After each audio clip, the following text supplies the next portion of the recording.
Silvio Santos, um verdadeiro mito da TV brasileira, nos deixou recentemente, mas a sua presença vai permanecer sempre viva na memória coletiva de milhões de brasileiros. Dono de um carisma ímpar e de uma habilidade única de entreter, Silvio construiu uma carreira que atravessou décadas, sempre inovando e cativando o público. Hoje, eu quero homenagear a obra desse grande comunicador, mas daquele jeitinho Lucas Nauta que vocês conhecem. Então, bora conhecer e relembrar algumas Lost Mídias que envolvem a lenda Silvio Santos.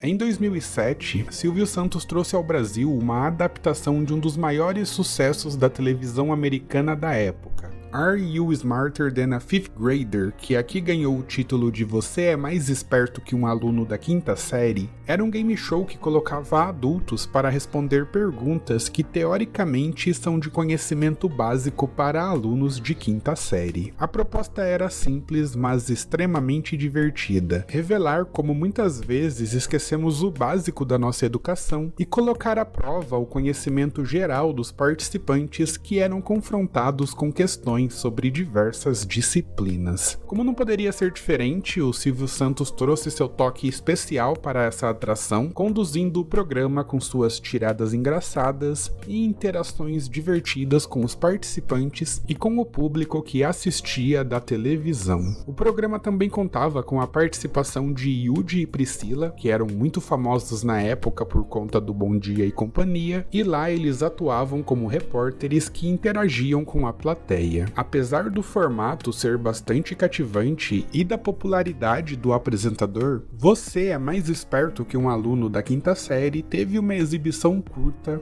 de apenas 3 meses e não sobreviveu ao avanço da internet. Hoje, apenas a abertura do episódio completo estão disponíveis, junto com um trecho de 10 minutos de um outro episódio. Eu me lembro bastante de assistir essa atração quando eu era criança, e hoje eu fico triste em saber que ela se tornou uma mídia perdida.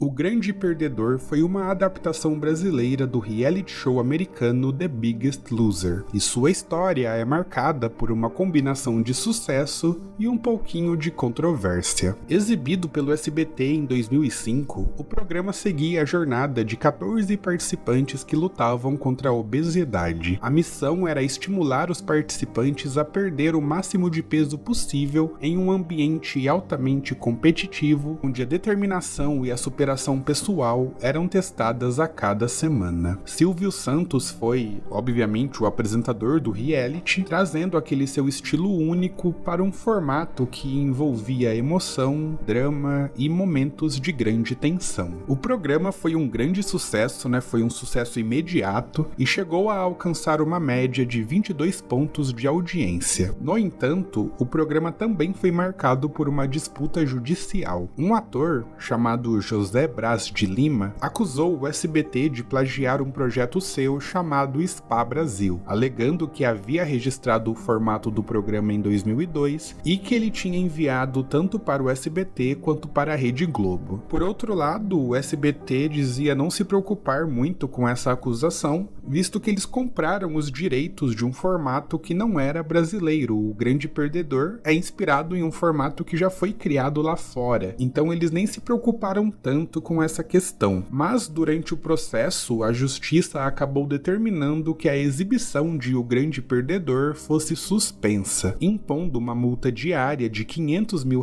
caso a emissora descumprisse essa ordem. Então o reality acabou sendo retirado do ar durante um período e, com o passar dos anos, pouco material sobre esse programa foi preservado. Tanto é que hoje em dia, encontrar registros completos do reality show é uma tarefa quase impossível. Vale mencionar que a segunda temporada foi exibida em 2007 com o título Quem Perde Ganha. Esse título foi alterado para agradar os anunciantes que achavam que o Grande Perdedor era um nome muito negativo. Essa segunda temporada não foi apresentada por Silvio Santos, mas a primeira foi bem interessante e vale muito a lembrança. Eu Compro o Seu Televisor era um game show que aparentemente foi desenvolvido como um formato original, mas logo se tornou alvo de polêmica por ser muito semelhante ao famoso Deal or No Deal da Endemol. A dinâmica do jogo envolvia 150 participantes na plateia, cada um com um monitor em forma de televisor que escondia um valor em dinheiro. Esses valores poderiam variar entre R$1 a R$1 milhão e o jogo começava com uma rodada de perguntas e respostas, onde o participante que mais pontuava era chamado ao palco para negociar o valor contido no seu televisor. A emoção do programa vinha da possibilidade de troca de valores e das ofertas feitas por um investidor misterioso que tentava comprar o televisor do participante antes que ele descobrisse o valor real contido no aparelho. A ideia era original e tinha muito potencial, mas enfrentou dois grandes problemas: a fraca recepção do público e aquele processo judicial movido pela Endemol, que acusava o SBT de plágio e deixou toda essa situação muito mais complicada. Sem pagar os direitos da adaptação do formato, o programa acabou saindo do ar no final de 2004, após apenas alguns meses de exibição. Mas essa história teve uma reviravolta interessante, pois Eu Compro o Seu Televisor foi rapidamente substituído por uma versão brasileira e dessa vez oficial de Deal or No Deal, o Topa ou Não Topa, e esse sim é bem menos obscuro. O Topa ou Não Topa também foi apresentado por Silvio Santos e nesse caso se tornou um grande sucesso na época. Já o programa Eu Compro o Seu Televisor acabou caindo no esquecimento e hoje se tornou mais um caso de lost media da carreira de Silvio Santos.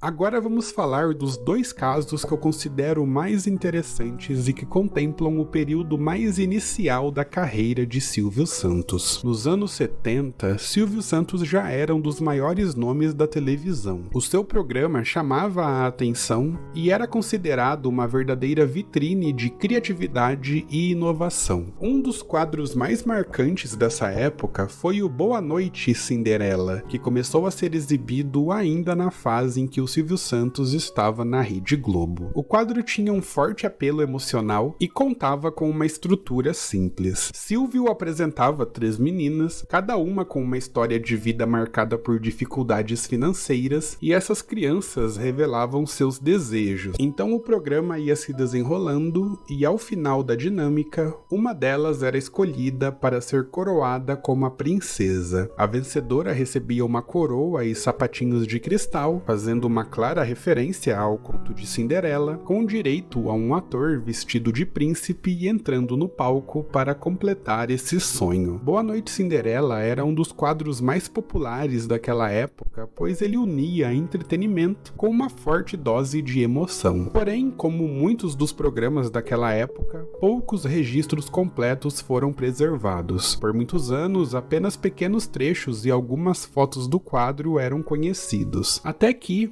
recentemente, o canal Arquivo Marquezine, que é um patrimônio para todo mundo que gosta desse tipo de conteúdo sobre a história da TV brasileira, publicou um vídeo com um trecho mais longo, resgatado do acervo do saudoso José Marques Neto do Mofo TV. Esse resgate consegue nos dar uma ideia de como era o Boa Noite Cinderela dentro da dinâmica do programa Silvio Santos na Globo, e esse caso é considerado um dos principais exemplos de mídia perdida relacionadas ao apresentador. Esse, para mim, é o caso de mídia perdida mais fascinante entre os que envolvem a carreira do Silvio Santos. Sinos de Belém foi uma atração inspirada no programa argentino La Campana de Cristal. Trata-se de uma adaptação realizada por Nelly Raymond, que foi uma das mais importantes produtoras de programas de TV da Argentina e que trouxe esse formato para o Brasil. O quadro Sinos de Belém, comandado pelo Silvio Santos, era uma mistura de entretenimento entretenimento e adrenalina, onde o Silvio Santos se colocava em situações de extremo risco para entender o público. E essas situações eram realmente malucas de se imaginar. Em um dos desafios mais conhecidos do quadro, Silvio subiu uma escada de bombeiros até o 15º andar de um prédio em São Paulo sem qualquer tipo de equipamento de segurança. A cena foi transmitida ao vivo, com câmeras capturando cada passo cuidadoso que ele dava, aumentando de maneira direta a atenção do público. A multidão na rua e os telespectadores em casa assistiam com o coração na boca, pois eles temiam pela segurança do apresentador, ao mesmo tempo que admiravam a sua coragem. Outro desafio que vale mencionar foi quando Silvio desceu de um helicóptero preso por um cabo e aterrissou em um barco na represa do Guarapiringa, em São Paulo. Esse tipo de prova era bem emocionante, pois envolvia muitos elementos de risco que poderiam resultar em acidentes graves. Apesar disso, o Silvio Santos sempre realizava essas façanhas com um sorriso no rosto, mostrando que a sua confiança e o seu carisma eram inabaláveis. O quadro rapidamente se tornou um dos favoritos do público, pois a audiência não só apreciava o entretenimento e a atenção, como também se conectava emocionalmente com o Silvio. O público o enxergava como um verdadeiro herói da televisão, alguém disposto a se arriscar para proporcionar um bom espetáculo, enquanto também ajudava o próximo. Esse quadro também teve um papel importante na construção da imagem de Silvio Santos como esse apresentador altruísta, já que o programa também tinha um forte caráter assistencial, pois ele recolhia donativos para entidades que cuidavam de crianças, enfermos e idosos. Mas o que realmente chamava a atenção era quando o Silvio metia o louco e fazia esses desafios. Por conta dessa brincadeira perigosa onde ele subia um prédio usando uma escada de bombeiros, sem utilizar nenhum equipamento de segurança, os produtores e diretores do grupo Silvio Santos pediram para que ele parasse de fazer essas provas. Quase nenhum material relacionado aos sinos de Belém sobreviveu ao tempo. Restou apenas algumas imagens e alguns relatos em livros e na internet. E considerando as limitações técnicas da época, é muito improvável que um dia a gente consiga recuperar essa lost media. Mas nunca se sabe, né? Eu particularmente adoraria ver o Silvio Santos praticando essas peripécias durante a sua juventude. E é claro que eu não citei todas as mídias perdidas que envolvem o Silvio Santos aqui. Ainda existem muitos exemplos, então, para estender essa celebração, eu peço para que compartilhem outros casos de Lost Mídias nos comentários. Quem sabe eu não traga esse assunto à tona de novo no futuro, né? Também quero indicar um vídeo que a Nostalgia fez sobre um iceberg de Lost Mídias do SBT. É um vídeo um pouco mais antigo, mas tem muita informação interessante lá, e ela já avisou que também vai prestar uma homenagem pro Silvio Santos em um vídeo novo no canal dela. Então, por favor, vão lá prestigiar também. Silvio Santos foi muito mais que um apresentador. Ele foi um verdadeiro ícone que soube transformar a televisão brasileira em um espetáculo de alegria, emoção e conexão com o público. Ele nos deixou recentemente, mas seu legado continua vivo em cada sorriso, em cada memória compartilhada e em cada pedaço de sua obra que conseguimos resgatar. Eu me sinto honrado por ter acompanhado esse ícone na televisão, e é estranho pensar em um Brasil onde o Silvio Santos não está vivo. Por outro lado,